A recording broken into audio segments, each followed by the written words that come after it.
Coming up on Mountain News this morning, a space serving the Floyd County community for more than 50 years is getting a facelift. And 13% of Kentuckians are diabetic, but many live in areas where it can be a challenge to get their hands on insulin, something they can't live without. Dedicated to Eastern and Southern Kentucky, this is WYMT Mountain News This Morning. Good morning, I'm Madison Carmouche. We're coming up on 5 o'clock this Friday morning. We've made it, everyone. Scream, shout, celebrate, whatever you do on this Friday. Let's send it over to meteorologist Tim Drawbridge for a look at your forecast.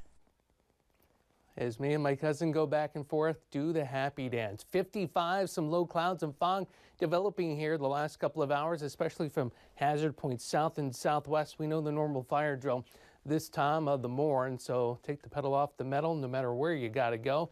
Temperature-wise, we are at 54, now 55 here in Hazard. 61 at Prestonsburg, 58 at London Coburn Airport. Check that 59 now at the London Coburn Airport, and 64 at Moorhead. Here is your satellite weather composite.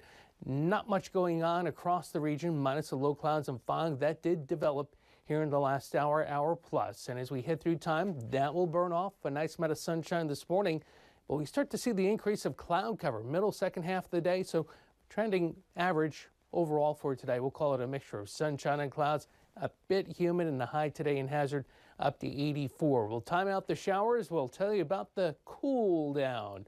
Your ARH First Alert 7-day forecast coming up in a few moments. Madison? All right, Tim, thank you.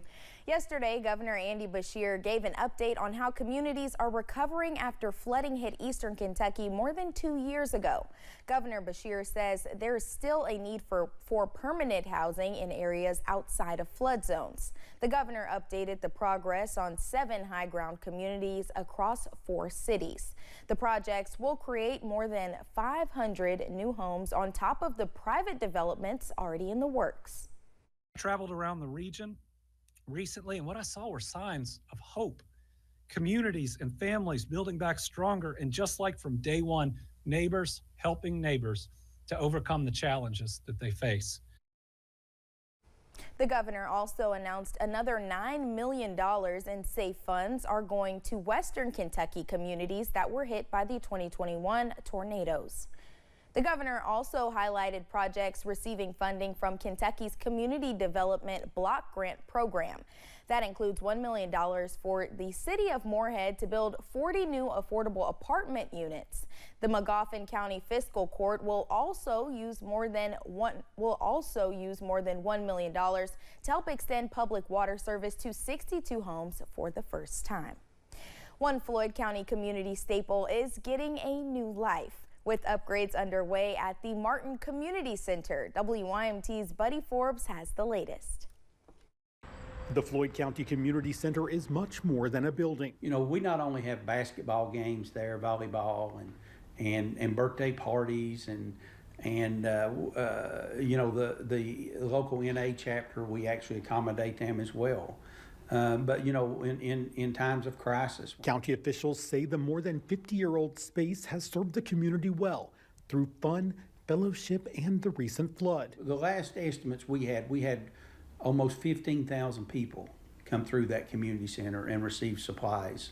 Not only Floyd County residents, but residents from other counties as well. Now the county is giving back to the space that has been a headquarters for hope, using an $850,000 CDBG grant to update the exterior, refresh the basketball court and flooring, remodel the office spaces, and create a private room for the Area Narcotics Anonymous meetings. Upwards of 250 people a week that come through there. It's turned into a regional NA program, and that's something that we're excited about. With plans to also facilitate after-school programs for area kids, county leaders say the steps being made now are all about walking toward the future. Yeah, our grandkids and our grandkids, you know, hopefully can use the building. In Floyd County, Buddy Forbes, WYMT Mountain News. Williams hopes to see the upgrades finished by January. Diabetes is a common chronic disease in the Commonwealth. The latest numbers show more than 13% of Kentuckians have it. And in a state where insulin is vital, we are finding there are spots that just do not have it. Kristen Kennedy investigates the risk diabetics face living in insulin deserts. I will die if I don't have. A type 1 diabetic cannot live without insulin. Jeannie Gray was first diagnosed with diabetes when she was 7 years old.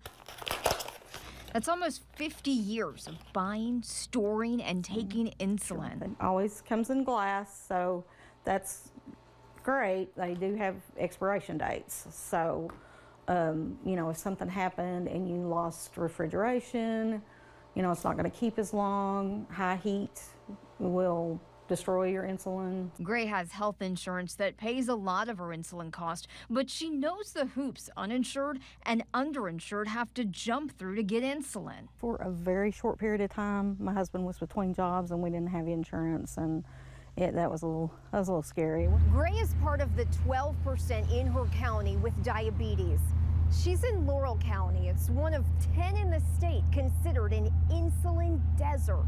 We do have that high prevalence of diabetes, and we do have a high rate of people that are uninsured. Lynette Renner has worked in public health for more than 30 years. She says even though most of her clients in Laurel County do have some form of insurance to pay for insulin, they still have hoops to jump through to get it. It could be because they don't have access to a pharmacy, or it could be because their insurance doesn't cover it, or they don't have insurance. UK Healthcare's Dr. Christina Nosman says another challenge for her patients: changes with insulin price caps. Kentucky did cap the price of insulin for people on state-regulated health insurance plans. Those are helpful, but once again, they're only hitting certain segments of the population. There's not really a universal option for all patients. Renner has a plan of her own. She likes to focus on education around the chronic illness. She runs a comprehensive course for diabetics. 90% of the decisions that are made about your health, they're made at home.